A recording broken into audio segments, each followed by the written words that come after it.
and walk you through how to do parameterization.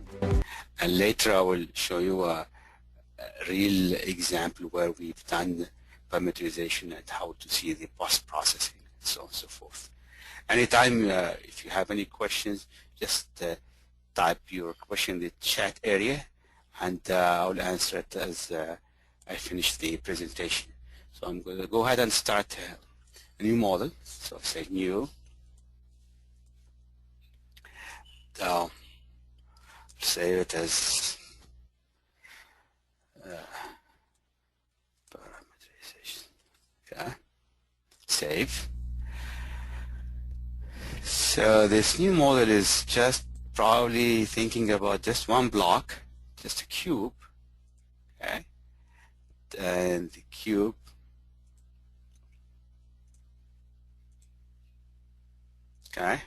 dimension sketch, so 170 millimeter by 86 millimeter. Okay, so I will extrude this by probably 20 millimeters. Okay. So if this is your regular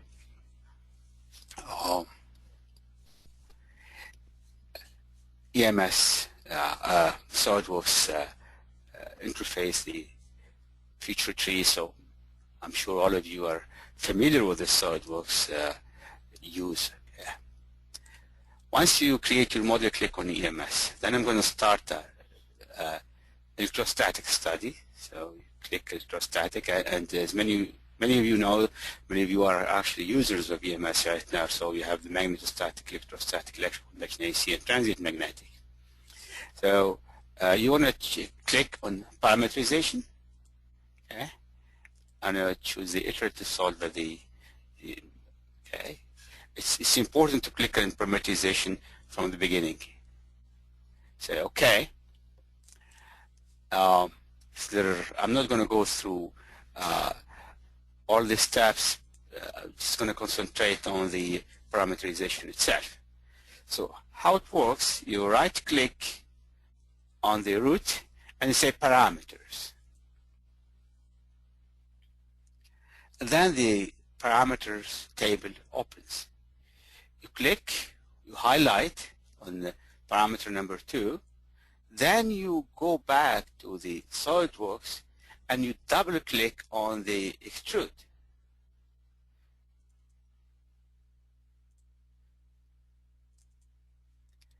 What's happening?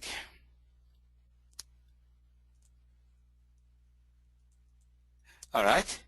So when you double-click on the extrude, it's going to highlight the dimensions, the sketch dimension, as well as the extrude dimension. So I'm going to click on the height.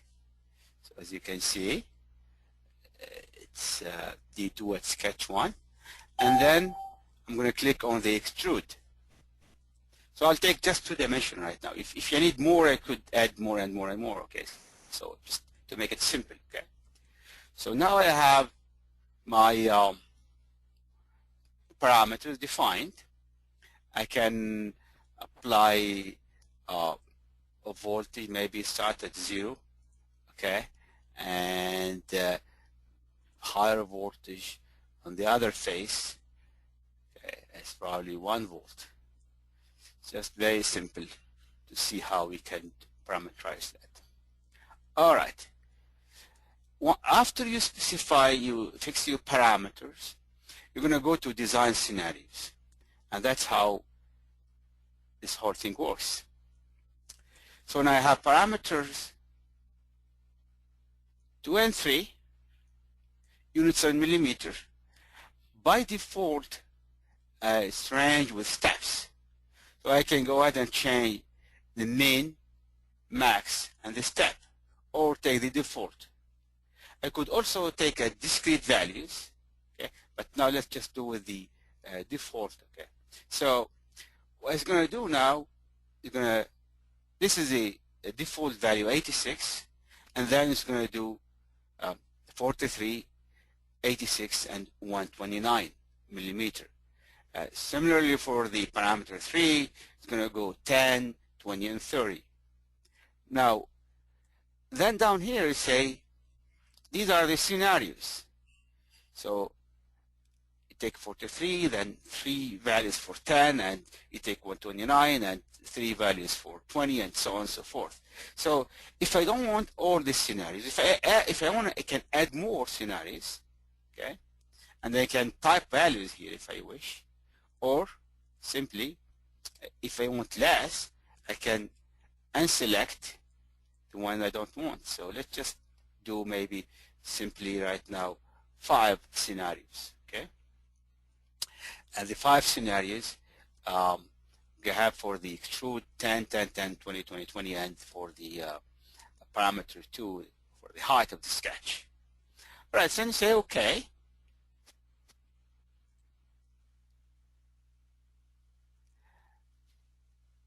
That's all you need to do. After you specify your scenarios, you say run. Now, as you can see, scenario 1, as it keeps changing, you're going to see the model changes itself. So now it did 1. Now, second scenario, so it's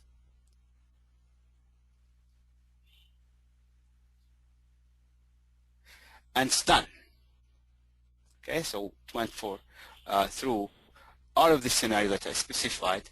When it's done, go to results table. In this case, only energy. You could have force, you could, whatever post-processing quantity that you requested. Just add parameter, then you can plot.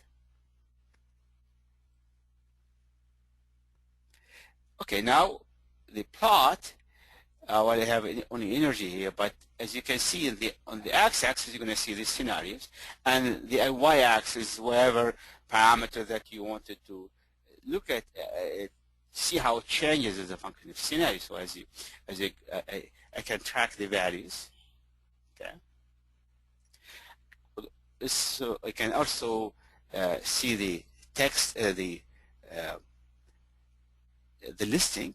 Okay, so the second column, the third column actually, this is the energy, and this is the scenarios, and this is the column number. Okay. Of course, you can save, print, or export to a text file or an Excel sheet. That's one type of results that you could be interested to look at. All right. Now I can also look at the electric field. Now, for instance, if I want to see the post-processing quantity, say edit define. Now you click the to keep it visible. You click, and then I change my scenario and say, okay, this different value, as you can see. Even the geometry has changed. For different scenarios, I say, okay. Of course, you can change, if you wish, vector plot. You can do fringe plot with lines. So this is your regular type of EMS post-processing, except now we have added the scenario. So as you can change the scenario, the results change completely. Okay? Then if you want to exit, you simply unpin and say OK. That's one type of results that you can look at. Second type of results, you can actually look at 2D and say I'm going to select these points, 2 points, and I want to compare. So when I say compare, it's going to bring all the scenarios.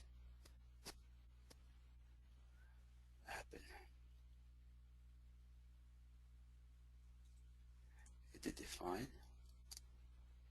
compare.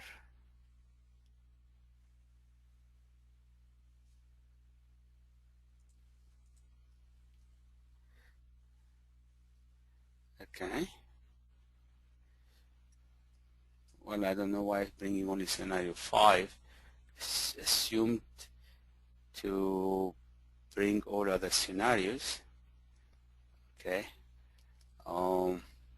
Let me maybe look at the potential and see if I can do that with the potential. So take this point over here,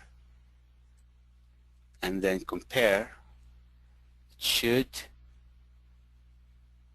plot all the various scenarios. Well, it's supposed to actually plot all the scenarios, but something is happening in this study. I'm going to show it to you in the next actual example that I'm going to show you. So in a nutshell, basically the scenario is, of course, those of you who are SolidWorks simulation user, even SolidWorks user, it's along the same lines, and the philosophy of our company is to have our product tightly integrated in SolidWorks environment, as well as the SolidWorks philosophy, how to do design scenario or studies or materials. So those of you who use SolidWorks for design, it's just very similar to when you do design study in SolidWorks. So if you are familiar with that, you're going to find the design scenario in EMS straightforward.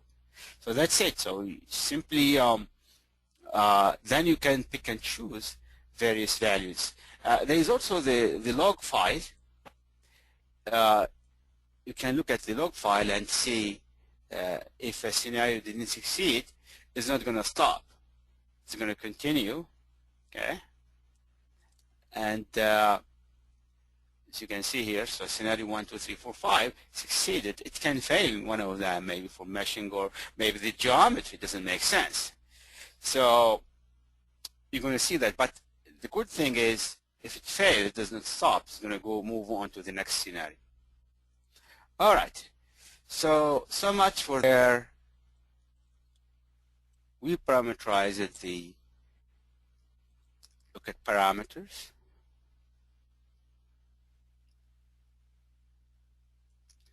So the parameters here are the plunger outer diameter, the plunger inner diameter, the stopper outer diameter, and the gap itself, because the gap is very important for the force acting on the plunger. For this, this is just a regular coil, it's just a regular solenoid, and then I'm going to show you the scenarios. Okay. So I have 4 parameters, and again, you can always change these values, any one of these values, mean and max. It's all customizable. You can customize the value, the max and mean. And now in scenarios, I can pick and choose. So in this case, I'm going to choose scenario 2, 4, 6, and 8. And if I want more, I just click on the last one. You can add all of these numbers. You can actually change them. All right. Now let's look at the actual results. So in this case, I have the force. So looking at the force now I'm going to plot that as a function of scenarios. What's happening here?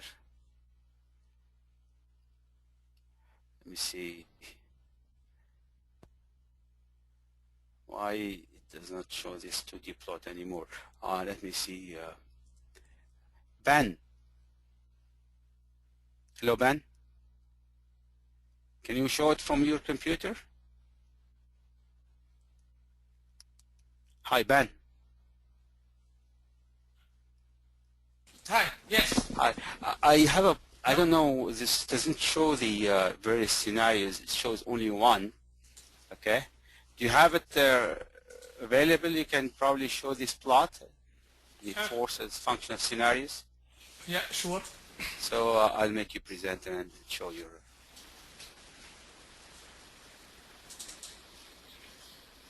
Can you see my screen?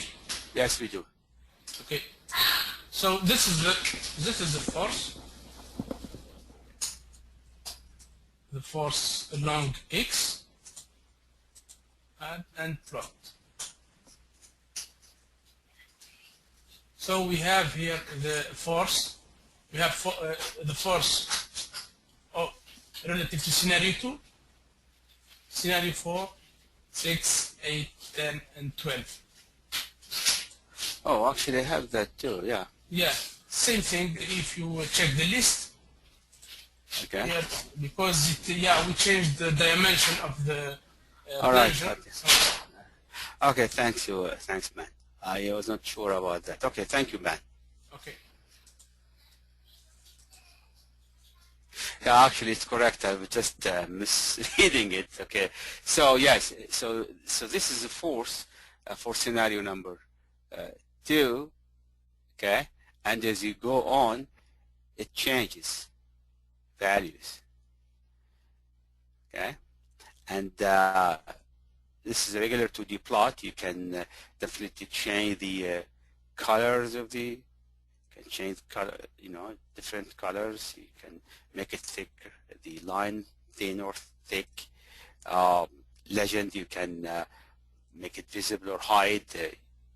It's a very flexible 2D plot. You can zoom in, zoom out, so on and so forth.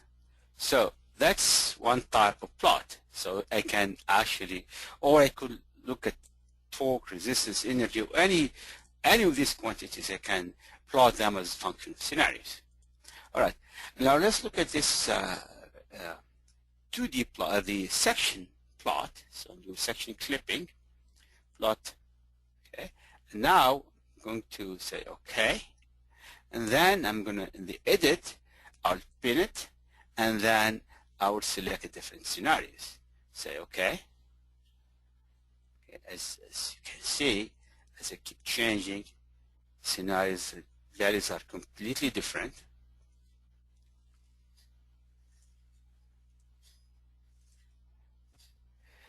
Now, the scenario is really going to save you a lot of time instead of producing maybe 8, 9, 10 studies, and each one of them you have probably mesh and apply material and run separately and compare.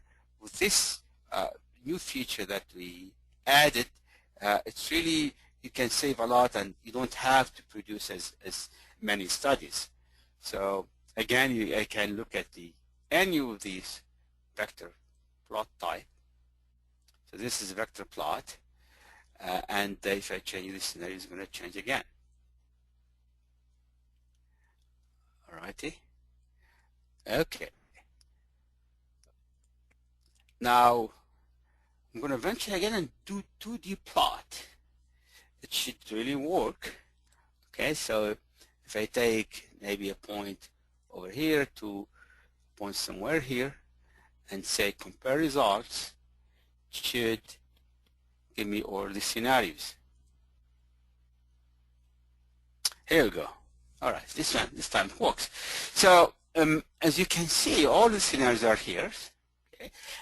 The values, okay, some of them are superimposed because they didn't change from one scenario to another. But the idea that here is to be able to look at the flux density on a segment or many segments and see how does that affect if you change this dimension or change this scenario, how would that change your final magnetic flux density anywhere in the mesh. You can or in the structure you can do that. So, and again, I can export this to I can list it, as you can see now, as a function of this is the diameter. This is scenario 3.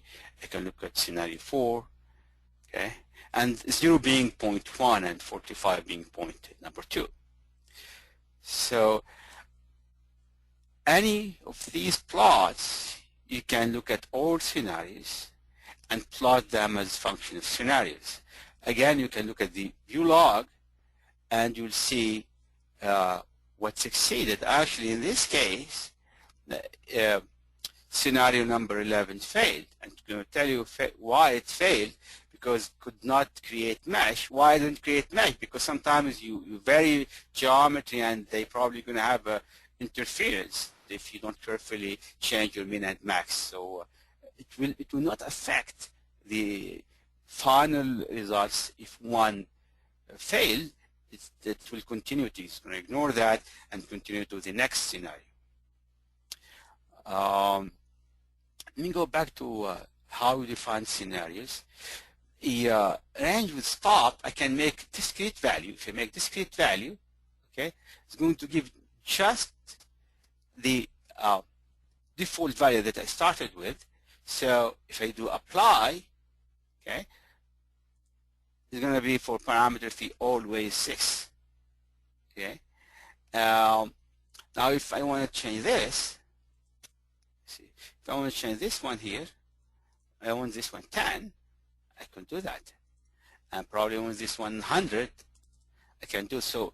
Any of these parameters, they're automatically filled for you, but if you want to change any of them, you can do. So how about if I want a new scenario? So click, check, and it's going to create a new scenario for me. So, and as you click on, and the last row is going to give me scenario 8, and you go, and then it keep going, you know, until, you know, you keep adding your scenarios as you wish. So, and again, in this scenario, if I want just 2 of them, I can simply unselect, check mark.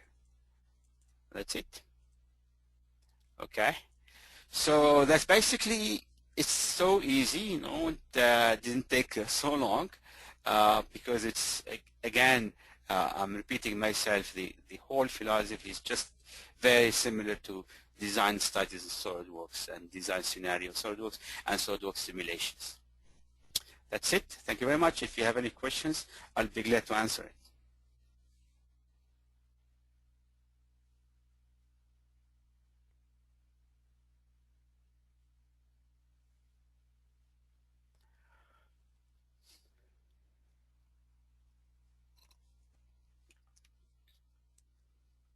No, it's not available in 2012, actually. It's available only in 2013.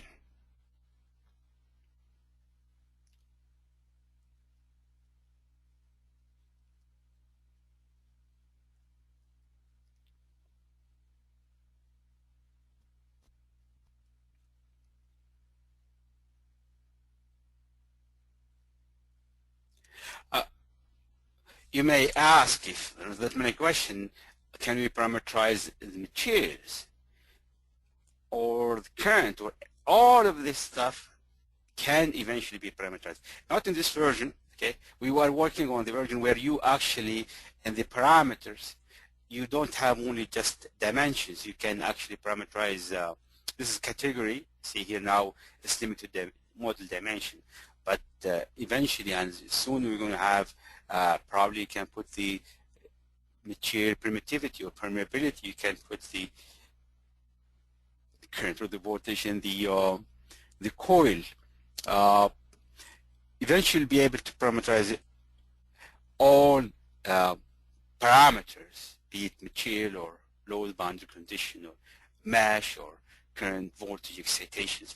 But for now, we thought that is the most important actually, and the most difficult for that matter is the to parameterize the model dimension, because that requires you to go back to SolidWorks, and most of the requests you've seen before is people want to change the dimension. Okay. You can of course keep with the parameterization of the model dimension. You can always keep the old feature, the regular feature of drag and drop and copy. Okay. So if I want to change material now with different scenarios, I just drag and drop, copy my study and change my material and run again. And when I run again, I can always look at different scenarios from either the original study or the copy of the study. Any other questions?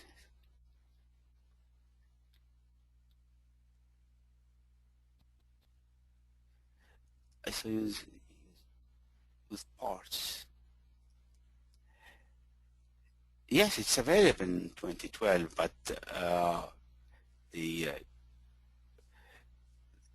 when I created the part, actually I created it as an assembly, but I made only one part. But actually in 2014, you'll be able to work with only parts. So what I did initially is, let me close this. So what I did is I did the assembly, and in my assembly I inserted just one part. Okay, then I throw it in this plane, like so. Okay, then I extrude it. So it looks like one part, but it's actually an assembly because one part. Okay, all right, thank you. But in the 2014, you will be able to. You don't need to create an assembly. You can have only one part. But the thing is, for EM electromagnetics, it's very rare that you can have only one part, because you have to always deal with the air. So most of the time you can have at least two parts. That's why we initially designed it to have always an assembly, not to make a mistake. But some people say, okay, I want to have only one part with multiple bodies, so that's also a possibility.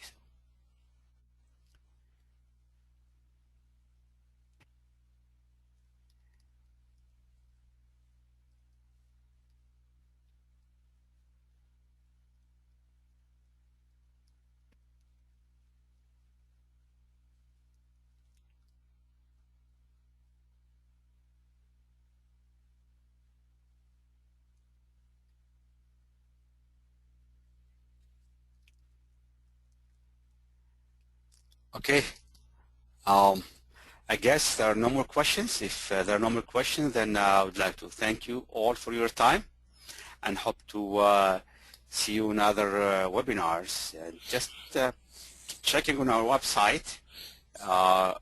You go to our website, and if you click the website, you have the course, you have the exhibition, you have webinars, and you're going to see the schedule. These are past webinars. If you are interested in any one of them, they're recorded. You can watch it. Okay. The future webinars are coming in the next week. Okay, one on Tuesday and one on Thursday.